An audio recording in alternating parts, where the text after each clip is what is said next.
The truth about the Great Wall of China. The Great Wall of China is an ancient marvel stretching over 13,000 miles. Built to protect against invasions, it symbolizes strength and endurance. Construction began in the 7th century BC by various Chinese dynasties.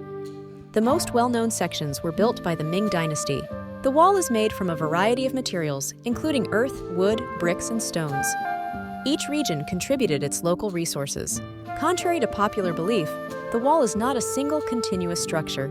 It consists of walls, trenches, and natural barriers like rivers and hills. Watchtowers and beacon towers were integral to its defensive strategy.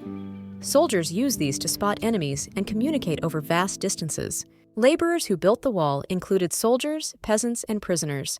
Working conditions were harsh, and many lost their lives during construction. Despite its formidable design, the wall was penetrated multiple times by invaders.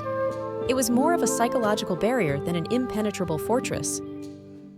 Today, the Great Wall is a UNESCO World Heritage Site, attracting millions of tourists annually.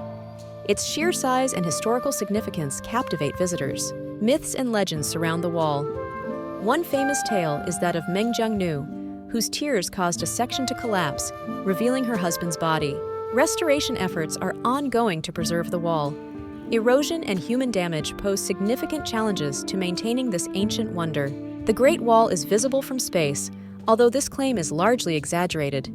It's more accurate to say it's visible with aid from low Earth orbit. The Great Wall of China remains a testament to human ingenuity and perseverance. It stands as a silent witness to China's rich and tumultuous history.